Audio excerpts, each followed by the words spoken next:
Well, welcome everybody. We're going to get started in just a minute here. Hopefully you're in the right spot. We're doing the introduction to Email V2 today.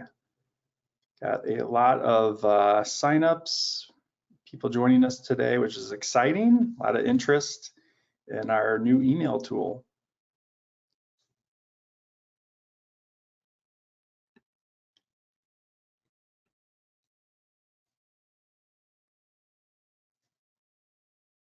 All right, we've given everybody a minute or so, so we'll get started. So yeah, welcome everybody. What we're going to cover today in the webinar on Email V2 is just an overview of this new tool, how you're going to manage lists that you'll be sending out these awesome new emails to. How do you personalize the emails to give some added customization and motivation? What does the email builder tool look like? And we'll actually do a demo today as well. And how do you set up automated emails that will make it very easy for you to be doing follow-ups and increase registrations, reporting on the results of your emails from the new tool, and what's coming next after this. So just an overview of the tool. First of all, I want to highlight that it is time. It is time to move over. Many of you might be using or have used our email marketing tool in the past, which was sort of our legacy, what we're calling our legacy email tool. And when you go there now and click on send emails under email marketing, it's going to tell you to start using Email V2. So today is the day. Mark this as your sort of kicker to get over to Email V2. You don't have to go over 100% today. We're not turning things off tomorrow. I don't even have a specific date for when it's coming off. But what I would suggest is that to at least start sending out some tests with Email V2, do some maybe lower volume emails to get practice and understand, get the look and feel of it. You'll probably after the first one be like, whoa, I'm definitely ready to move over. I'm done with email marketing with the legacy because you're gonna love it so much. But yeah, today's the day.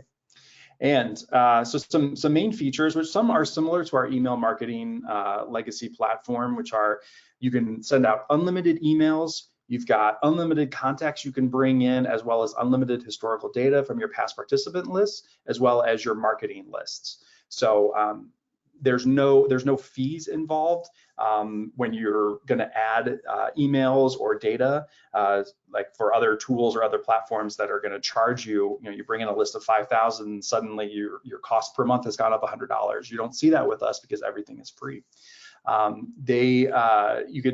We have lists that are created by the system. We call those default lists, but then there's also ways to upload the custom lists. You can build professional and beautiful emails with our email builder tool, which you'll find to be much more intuitive and smooth than the past platform. And you can build templates. And I think that's one of the biggest improvements, and one of the biggest feedback we got from customers was templates are really tough to create and make them look good in our old email tool. So I think we've moved past that now with Email V2.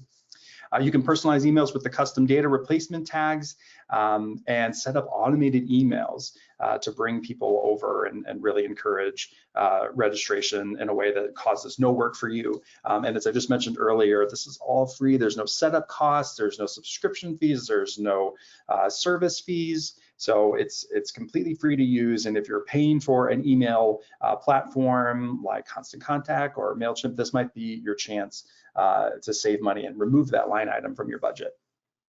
So how do you get there within the dashboard? So within your race on the left-hand side, you'll see Email V2 right under email marketing. Legacy email marketing is still available for now.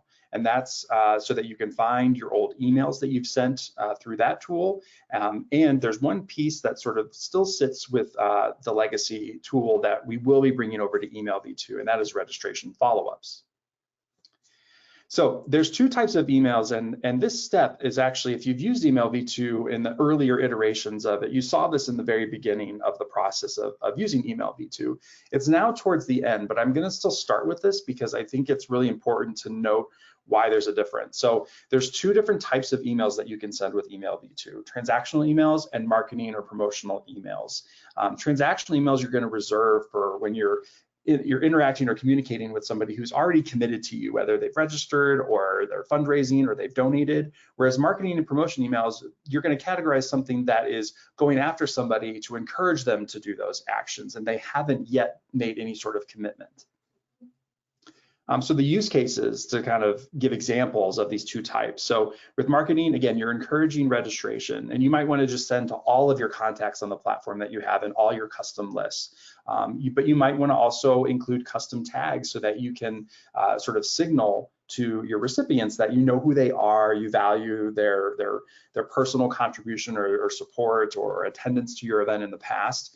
But with transactional emails, very common one is going to be sending out that race day details email. And typically that's going to want to go out maybe a month in advance, but also certainly Monday of race week when everybody who hasn't read anything suddenly opens up that with a lot of questions, but they get all their information from that awesome email you send.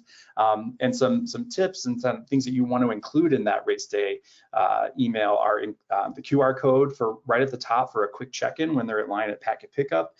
Manage registration links. That's so key. If you've enabled within your race on RunSignup for people to be able to modify information like answers to the custom questions or their giveaway size, their t-shirt size, you can allow them, if you're allowing them to do that, include that manage registration link, and that's going to take a huge load off of your customer support, your team from having to answer those questions. Let's let people do it on their own, unless it's something that you really need to keep locked down for some reason. There's no reason to not let them have that and do those things, and then give them a really quick way to get there in that race day email through email V2.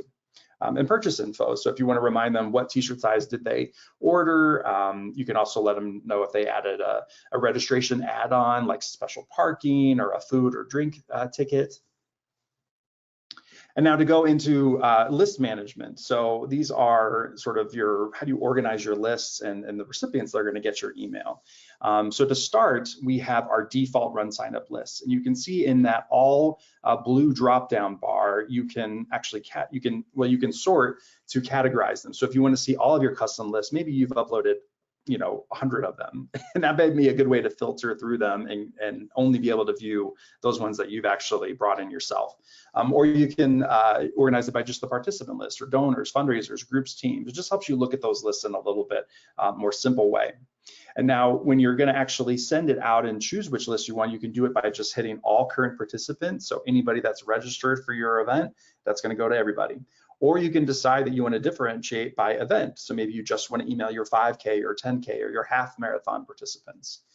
You can also do it by your past participants if you have been on the platform in previous years, or if you've brought in past data. So you've got that historical information and you say that, oh, we're adding a 10K this year. I want to email all my 5K registrants from last year and tell them, announce this 10K edition, because it's very likely that they may want to participate in this new event. You can also select, and this is new since some previous webinars we've done talking about email V2, is being able to select your donors or those people that have made donations or those that are fundraising. So that's another way that you can really target your message so that people are getting, feeling like it's relevant to them and it's piercing through all of the noise of everything else. And then you can also differentiate by groups and teams or captains, and then by incomplete registrations. And we'll get to an automated way to do that, but if you want to do sort of a one-off or a manual way to reach those folks through that list, you can do it here. You can also manually add contacts. So we just covered the ones that are, the default list. That's really from somebody who's taking an action and registering and giving you information for this year's event. But you can add any contacts from the past, either on their own as a single contact, or bringing in an entire list. So we'll get into, here's some best practices for that. So using intuitive headers to match to default data. So make sure that whatever the column headers you're using in your spreadsheet makes sense when you're going to actually insert them. So don't call them, past data 1. Like, what does that mean? Does that, make sure that it's number of years participated or something that's more relevant, so you're clear on what you're actually inserting when you're creating your email. And we recommend that you keep your uploads to 100,000 contacts or less. That's going to be more optimally processed by our platform. So you can just batch them if you have a list of more than 100,000. And when you upload your unlimited contacts, you'll have the option to create lists. And if you see at the bottom here, we've got sort of these roadmaps as we go along that give you where in the dashboard you can find these screenshots, or like where we're actually doing these things that you're seeing on the slide here. And so under email custom list and then create list, you'll be able to actually bring in a CSV file. Make sure it is a CSV. And then another really cool tool that has happened more recently is the ability to, when you're creating your participant lists and you're adding parameters to filter it down to a more specific audience, right? So maybe you're running a report in your participants list to find all of your 5K people and those that selected, the large, extra large, and extra large shirts. And by doing this, then you'll be able to export that list out into the Email V2 platform, where it becomes now a custom list that you can send to. So you can really set some nice filters and parameters to then be able to get to a specific audience without having to download data, reorganizing it within Excel, and then bringing it back up. And this is also available for the donation report. So deduplication options, this is another pretty recent change and enhancement that we've brought on. So there's different ways that you might want to differentiate how your email lists are deduping. And what that means is that you're taking out the duplicate emails. So we recommend that if you're sending out transactional emails, like your race day email, telling everybody about all the details for the week and giving them their bib number, you're going to want to use email name and placeholders, and that's what it defaults to, okay? So then email only, I would recommend that if you're going to be sending out a marketing email, is to select this option. It works really well because you don't want to be sending out 4 emails to somebody. Let's say a family signed up, all 4 people under the same email address with different names. You don't want them to get 4 different emails. That's going to feel clunky. It might increase the unsubscribe actions from that. So I would recommend that you use that. And then email and name would be more important when you're sending out marketing emails and you want to increase the number of emails that are going out, not just using the email, but if there's a specific email and a name that are different within your custom list, that it is going to all of those people and not just the one email. So email personalization, this is how you really look cool to your people, right? Because you're showing them that you know who they are, you value their past participation with you, past support, as well as giving them really relevant data that is specific to them. So it's to customize individual emails. You can use any number of fields like a name or a check-in QR code, bid number, fundraiser link, a past donation amount, pretty much anything you can think of when you're using custom lists, because you can bring in any number of columns. There are some limitations, obviously, to the data that we actually have on the platform that you can insert these replacement tags for. But some examples, and those percentage signs is what it means. That's sort of indicating that it's a data replacement tag. So first name, bid number, registration, ID, QR code, and then you can again name anything. Like I think that ones that are most common are the amount raised or the number of years participated that you'd want to include with those custom lists when you're speaking to past participants. And then types of emails that you might want to personalize.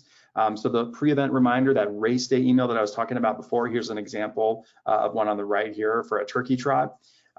If you're going to open registration to past participants, give them a link to their results from the past year, use their first name so they feel special, and it punches through filters and makes the open rate increase.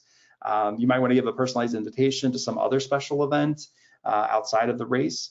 And then a reminder to encourage fundraising. And so now that you have the ability to send out something to a fundraiser, you can remind them, what they've done, what their total is currently using a replacement tag, as well as what is their custom URL that they can then share out, and they don't have to go look it back up and look at some other email. It's just waiting for them very easily to access.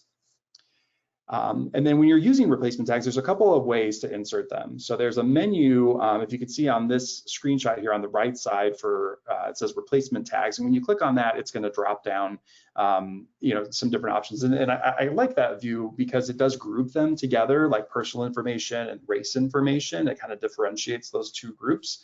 But you can also just type in a percentage sign, and you'll see here on my screen that it is bringing down all of the possible replacement tags that I can include.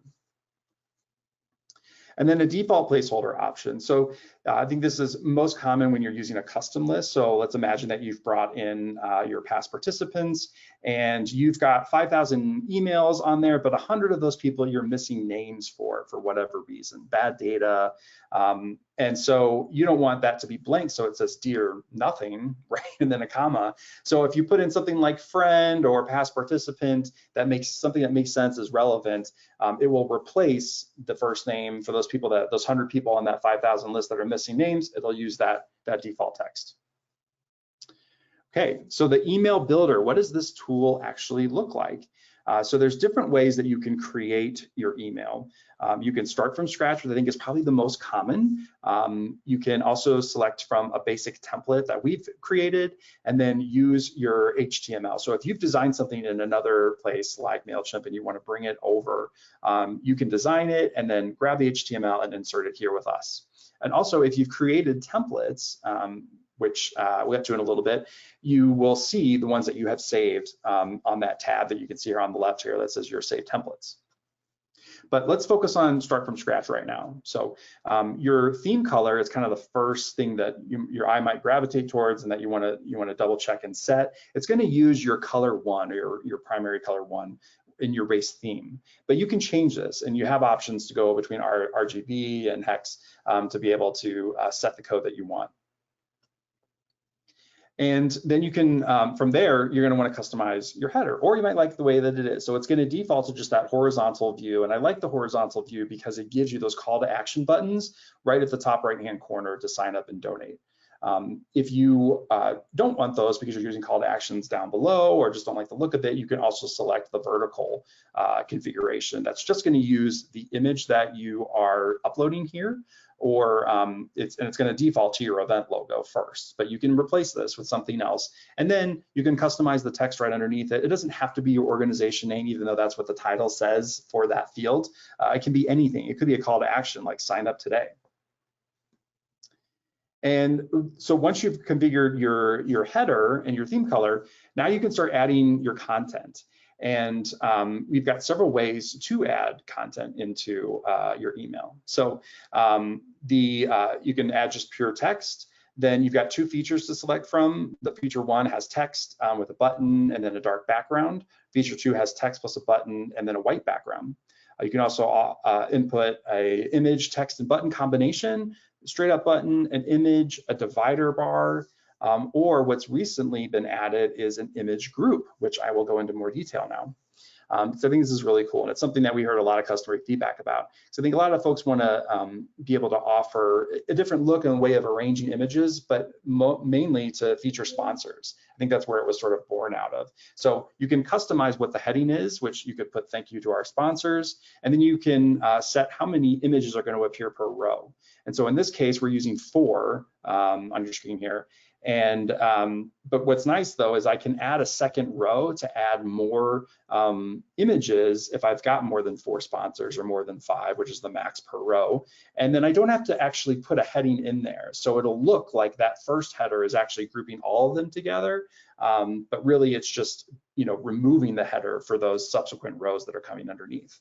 So again, use cases, sponsors, it's a big one that we've heard, that people want to use it for. And then the other one is if you want to, take an image and link it to something like a specific link to register for a certain event on the RunSignup race website, or maybe it's going to an outside resource for more information about the nonprofit organization. But I think it's just a way to sort of visually call things out in a more pleasing way, in a more dynamic way, and more balanced way, really. And then one sort of pro tip here would be that square images fill these tiles the best, but any image will work. All right, and so now once you've built all your content blocks, you're gonna hit the button continue and you get to this screen. And you'll see here, what kind of email is this? That's where you're gonna be selecting, is it a marketing or a transactional email? And what's important, again, in these 2 types of emails is that when somebody unsubscribes from a list using email v2, if it has been categorized, the email they received, as a marketing email, they're only gonna be unsubscribed from the marketing list. So that's important because you want to make sure that people who have registered for your race, if they don't want to get more information about how to, how to sign up for this other race that you're producing, or anything that's sort of promotional related, is because it's just too much noise for their inbox, right? But what happens if they unsubscribe completely from all your lists, and now they're not getting the race day, or I'm sorry, the race week email with all those really key details about packet pickup and their specific participation? So that allows them to stay subscribed to the transactional email list while cutting out anything that is in more of a promotional category. And then you can see here that I can either, actually we're gonna talk about it on this next screen, I can either send it immediately, or I can schedule and send it out for a time in the future. All right, so now we're gonna go ahead and create an email. So I'm gonna go ahead and switch over tabs. This is a test event I have called Ad Astra. And I'm at just my general dashboard here. And so when I am ready to start making my email, I'm gonna not go to email marketing, right? I'm going to email V2, and I'm gonna click on send email. So this puts me sort of in the flow, or in the wizard, if you will, to create this first email.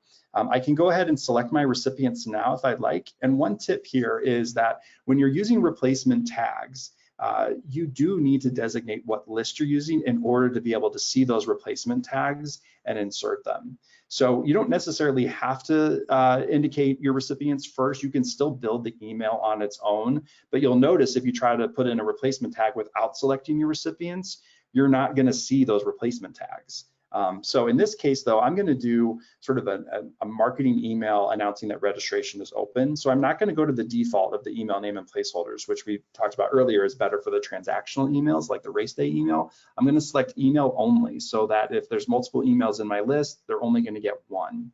And so here I'm going to click this is a custom list that I uploaded, which is 2021 participants. So I'm going to include this list, and then I go ahead and save. So now that's indicating the list up here, what I've selected. These pieces here about where it's from and where the reply to is, we'll talk about that in just a little bit. The subject I can go ahead and put in registration is open. Oops. Sign up today and save. All right, so then I will go ahead and create my email. And again, I can select from any one of these options, but in this case, I'm gonna start from scratch. And I've got first my theme color over here. So it's pulling my color 1 from my race theme. I'm gonna go ahead and keep it this way, but I could choose from these different options here. It toggles back and forth between 3 different types of color codes, or I can do a color picker and just pick something on my screen that I wanna change it to. But in this case, we're going to keep it the same. The header here is defaulting to my horizontal, but I can go ahead and click on the settings symbol and I can change it to vertical, or I can also just disable it if I don't want to show it at all. Okay. In this case, I do want to keep it. I like those call to action buttons, and I like using the event logo, so I'm not going to change the image. Now I'm going to come down here and I'm going to start building out the different sections to house my content blocks. Okay. So when I do that, I have the option to go either 1 column or 2 column, and I'll start with 1 column, and I'm going to choose this over here. This is one that I like to use at the top of emails because it gives me this image that I can use almost as sort of like a banner or a hero image, as well as a header and then text. So I'll do that, and then I'll choose what image I want to use. So I'll head over here to my desktop and use this image. It's really just the one that I use on my race page. And you can see that I can actually crop this if I want to and reset it. I can rotate it. So you have these sort of design tools within the platform, which are nice. And I can decide how I'm going to align this. This is sort of a horizontal one, so I'm not going to really change that. I don't want this to take them out anywhere. I just want the image there. So I'm not going to set a URL, but I could set a custom one, or I could choose from any of these defaults that link to pages that are on the RunSignup website. So update that here, and now I've got my heading. So I'll go ahead, and this is where I want to customize or personalize the email by using a replacement tag. So I will go ahead and use my %sign as a reminder. That then brings up all the different options I have based on the recipient list that I selected. So I'll choose first name, put a comma here, and then my custom replacement tag or default copy for the replacement tag I'll set later. But right now, for everyone who has a first name, it's going to go there. And then here, let's see, I used a little cheat sheet here, so I'm going to copy my text over and put it right inside here in the body. All right, so it's time to commit. Registration is open. Sign up now to get the best prices of the year. First 100 to sign up will also receive a bonus swag item. So I'm really laying it on thick, trying to get people to sign up right away. Then under button, I'm going to select not a custom URL, but I'm going to point them to the registration page of my RunSignup website. And I'm going to add maybe a little something to this. I'm just going to say sign up today, and I'm going to use my favorite, an exclamation point. So now at this point, I can add more blocks if I want to. I could add, an image group and say thank you to my sponsor. So let's go ahead and just do that. Actually, I'll say thank you to our sponsors, and then I'm going to select. I've got 3 sponsor logos that I want to bring in. So now you can see sort of these ghost images here showing where I'm going to place each of these 3 sponsor logos, and now I'm going to input them or upload them. So I've got these guys kind of preloaded. Again, I can crop this if I want, and I can link these. I don't have these links on hand, so I'm not going to put them in, but you can make them clickable so they take you out to their sponsors. And I'll select Snap Fitness, and we'll do a third one here, uploading new leaf. And that gives me a really nice representation of my sponsors, okay? So again, I can do more and more content blocks. I tend to think that simple is better than complicated. So we're going to keep it simple and for the purpose of today's demo. And then I can go ahead and configure the bottom, the footer of my email as well. So I can change that text that's down there. Again, it doesn't have to be your organization name. It could be something else, and I can change that image if I'd like. Okay. So now at this point, I'm going to go ahead and continue now that I've built my email. And we're just saving. Okay, so this next screen is showing me again what list I selected from before, who the from address is and who it's going to, or who the reply to email address is, and the custom subject line I put in, and then it's showing me a preview to say, oh, how does this look for you, right? So it's showing me on a desktop as well as a mobile version, okay? So I'm thinking that looks pretty good. If I don't like it, all I got to do is click on this edit symbol right here, and it takes me right back into the email builder so that I can continue making changes or adding things. But I'm okay with it, so I'm going to move on. I'm going to go back to continue. It brings me back to that screen. I'm going to come to the bottom, and then I'm going to click on review email, which takes me sort of the next and final step. And one thing I'll note here, so right now we don't have on the left side dashboard an indication of drafts. So, but there is a way, and I want you all to be successful, because I realize that a lot of folks, they'll start building, you'll build your email and you'll have team members look at it, you want to make changes. It may not all happen in one sitting, right? So as soon as you hit review email, but you don't actually finish this last step, it's going to save a draft in your sent emails. So right over here on the left where it says sent emails, any emails that you've started, clicked review email and haven't sent, they will live over there. So you can go back, make changes, and then set them up to be sent at a later date.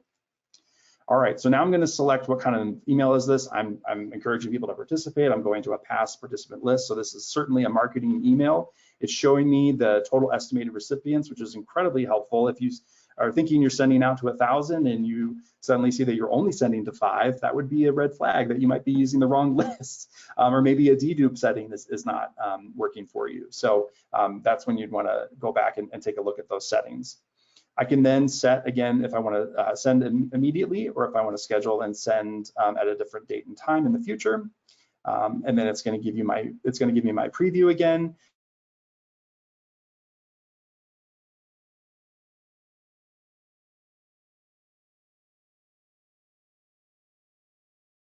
People, I can go ahead and send a test email as well. So I can enter just one email at a time. So if you've got multiple you want to take a look at, you just repeat that if you want to look at it. Keep in mind when you do this though, it's not using any real data. It's not pulling from your list that you've selected as recipients when it's sending a test email. So it's only going to show you those data replacement tags with the percentage sign so that you know that something's being inputted there and what field that is.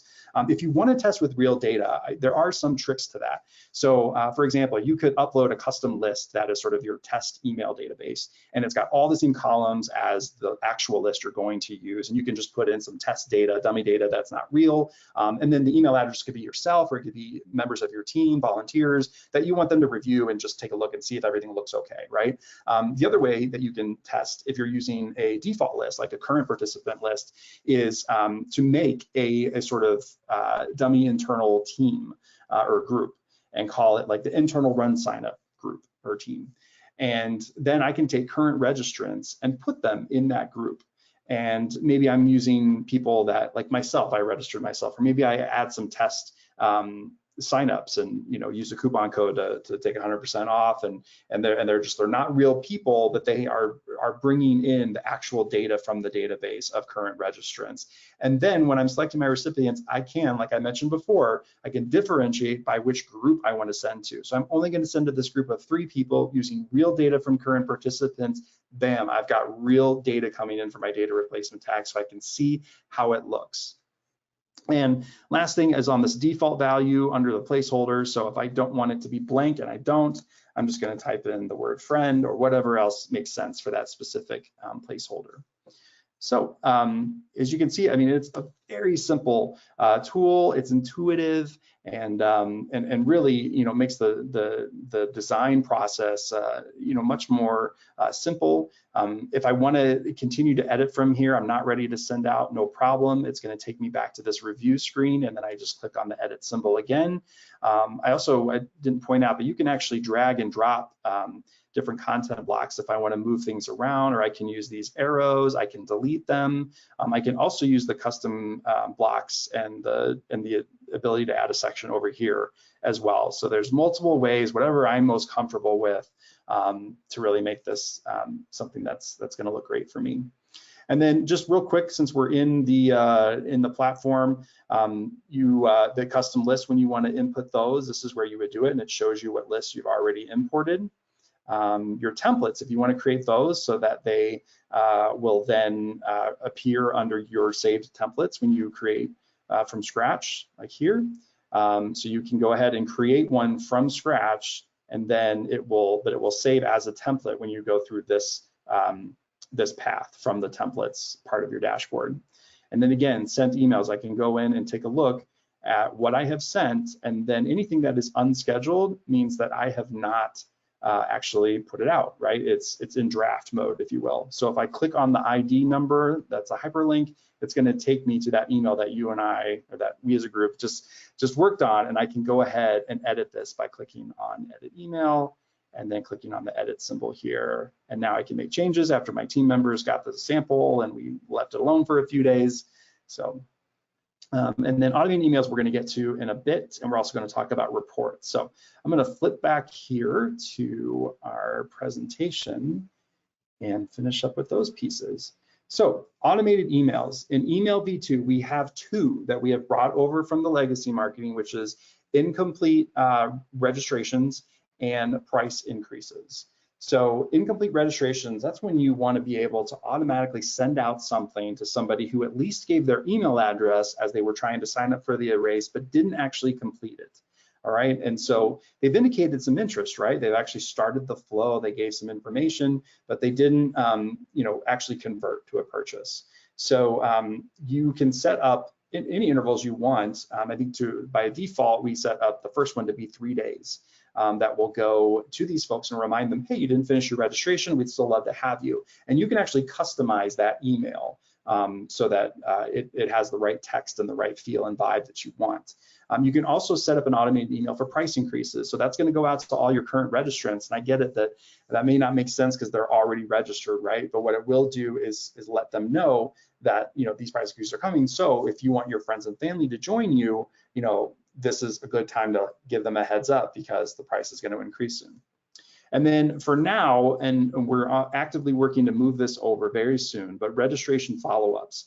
So that's still going to be under our email marketing legacy tool. And what that does is allows you to send out something to anybody who's registered, and you can do different intervals that encourages them to do something else, right? So either you want them to go in and update and add a new add-on, like maybe you just added a new food or drink ticket that you want them to add onto their purchase, and they can do that from their profile, right? Or you can use it to remind them of upcoming deadlines for fundraising, or remind them of the fundraising incentive levels that you're offering to motivate them to share and do more.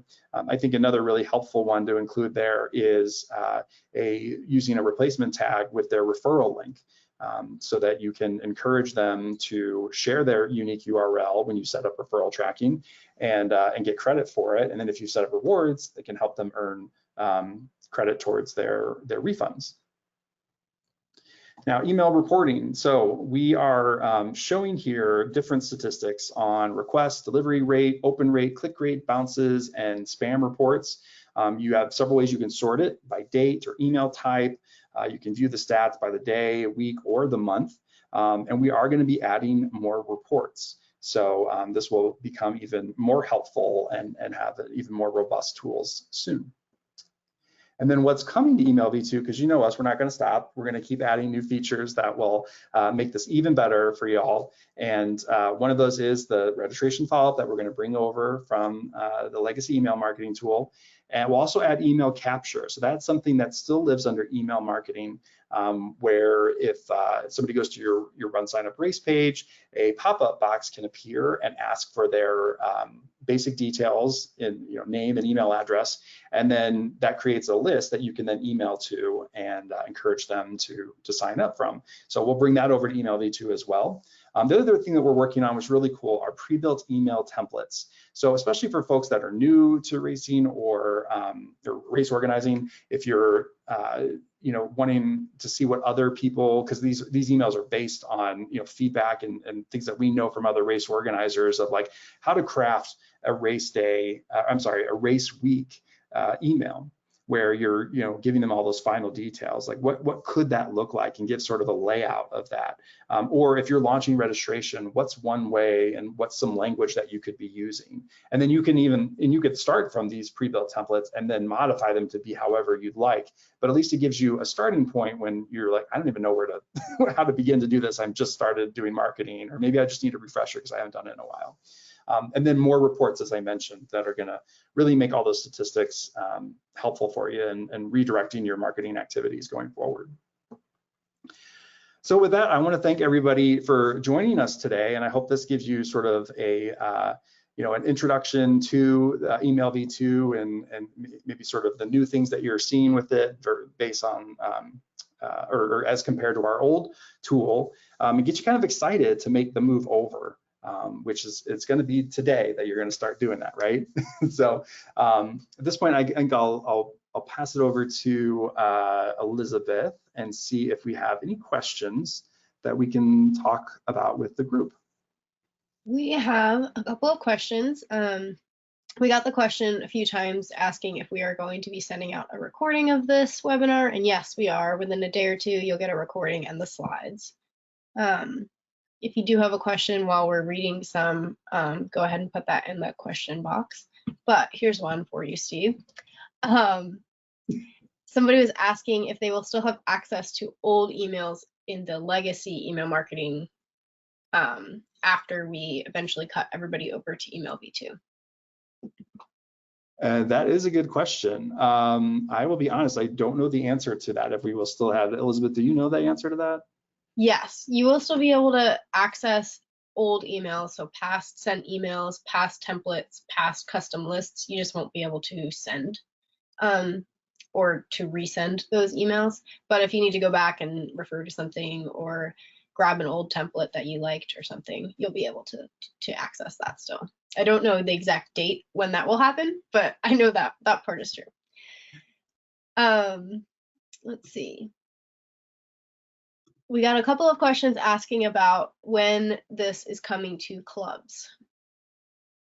Clubs, yes.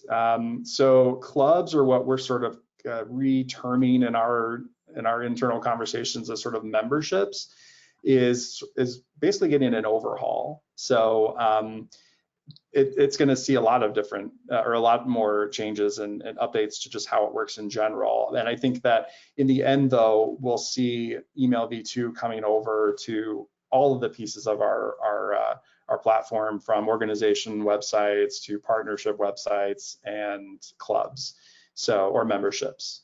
So I don't know, Elizabeth, if you have any other insight into that, but I think we'll see this tool prevalent across the platform. Yeah, the idea is to eventually put it everywhere. With clubs, since we'll have the new membership system, I think as soon as that rolls out, you'll be able to just use email from your new membership dashboard once you migrate to that. So that should be soon, in the next couple of months, I think. And then partners would be a little bit later. But for now, we also do have the organization email option where you can just create an email dashboard that goes across multiple races or other entities that you might have on the platform. So you can also use that for now if you want to just start using V2 for a club or a partner dashboard. We have a question here asking if you can use email V2 for volunteers. Let's see, I believe so.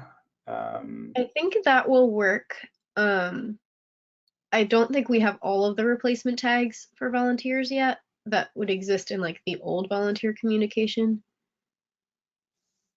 But you could certainly, we have a list for volunteers, so you can email out to your volunteers already. We just might not have all of the tags that you might want to use if you're using replacement tags.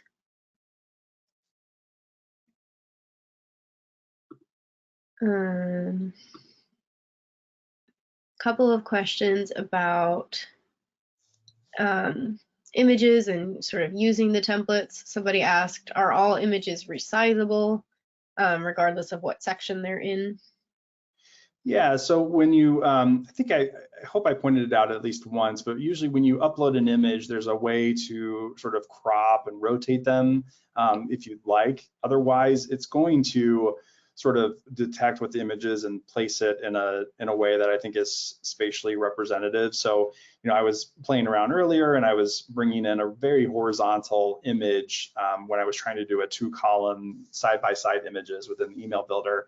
And it knew enough to sort of center it and place it in a way that it looked pleasing, because our entire platform is mobile responsive, right? So it's constantly sort of gauging like what the image is and making sure that it appears optimally on whatever screen is going to show. So, it's, and one thing that I think is, that I find that's particularly helpful for is when you're using those image groups, because it takes that image and it sort of centers it within the viewable space of that sort of module, and it makes it look good. Because I know on other platforms, I would be spending so much time on Canva trying to resize those and center them.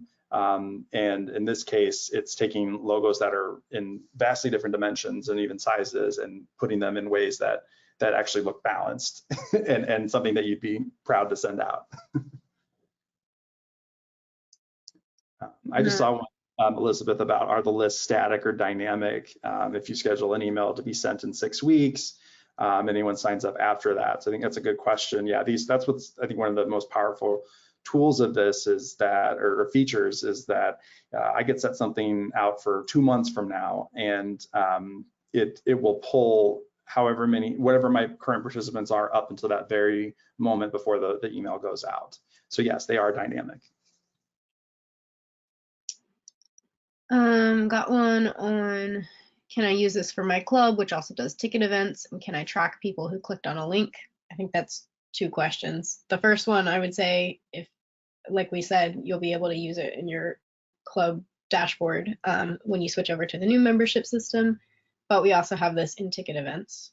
And then do you want to talk about the second question? Can I track people who clicked on a link within an email? So we don't have that piece yet, but I think that's what's going to come hopefully in future iterations. And right now, when you're looking at your statistics on, how an email performs, keep in mind that it's going to show you results from a specific day. So if you are, in other words, if I send out, I wouldn't want to send out 3 marketing emails on the same day if I'm really trying to look at how each of them performed, because our results are only going to come back with how that day performed. So as long as you're spacing them out, you're not going to see, or you'll be able to see sort of how each one performed. But yeah, the nuance of clicking or seeing how many clicked on each specific link, we don't have that in place yet. Could you please review how to test replacement tags with dummy data or a small list? Yes. So it's yeah, and I encourage you, like this might not be the best platform to go over this because it's a little nuanced, but but I opened the door, didn't I? You did.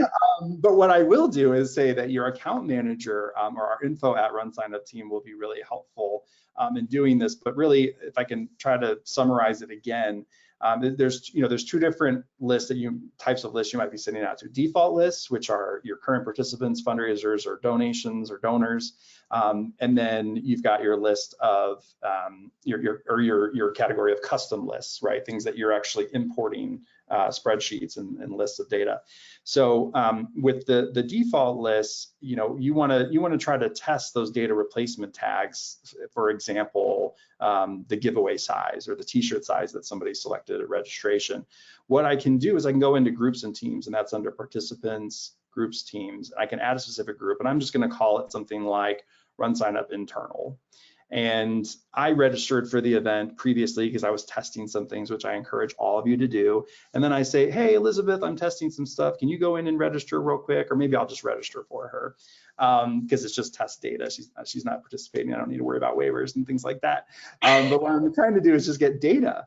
And then what I'll do is just temporarily, I'll just move myself into a team, that RunSignup internal team. I'm going to move Elizabeth over there, just by editing their registration within the platform. And now I've got a team of 2 people. And so when I'm selecting the list that I want to send that out to, I'm going to select to send it only to the RunSignup internal team that only has 2 people on that list. But the advantage to doing that is it's going to bring in actual data that I entered when I registered and went through the flow, like my giveaway size and like Elizabeth entered for her giveaway size. So that's one way to get around it, because sometimes the replacement tag can be longer than the actual data that you're putting in. And when you're seeing it on a screen as you're designing this, it might feel like, whoa, that's going to push it to 2 lines, and I wanted it to stay to 1 line. But in reality, a T-shirt size could end up being, 2 letters or 3 letters, right? So that might change how you design or what spacing you put in. And then so that's with the default list. And then on the custom list, I was just saying, like, maybe you've got a list of 5,000 people, and the list has 20 pieces of column. Maybe I just take 2 or 3 of those rows and make a whole nother list, and then change data to protect people's information, right? And then change the email address to myself and Elizabeth. And then I choose that custom list with only 2 people in it, send out my marketing email, and then the 2 of us can see, what our data that came from that custom list looked like. So did that help at all, Elizabeth, do you think? Yeah, I think that's helpful. Basically, you need to actually be registered for the race in order to see like what your replacement tags are going to include. We just got another question that was asking, is there a way to see what replacement tags will say or how the data will display? And the best way is honestly to test it. I think we have it spelled out in a couple of different places, like what certain ones will display. But the best way to test your emails is to actually test your emails. So register yourself, send yourself your email so that you can see what your participants are going to get. Exactly. We have a number of questions still that we can reach out to you individually. Some of them are sort of individual situations, and some of them are just kind of follow-up questions on things we've touched on. So we will reach out to you by email in response to your question if you didn't get a response in the next day or 2. But I think that should be good for the group. Okay, great. Well, appreciate you guys all joining us today, and hope it was helpful. And yeah, like we said, we're going to send out these resources to you, but always ask your account manager if you want to go and dive into any specifics or anything into more detail, or do a live demo with your race. We're always happy to do that. So, all right. Well, thanks everybody, and we'll see you on the next one. Oh, so it's back on the left leg, and then you just kind of lean forward on the. Hey, you just finished watching a video that ended sooner than I thought it was going to. Thanks for checking it out. If you haven't already, please subscribe to the channel, click the notification bell and all, and click the thumbs up button if you enjoyed this content. We'll see you in the next one.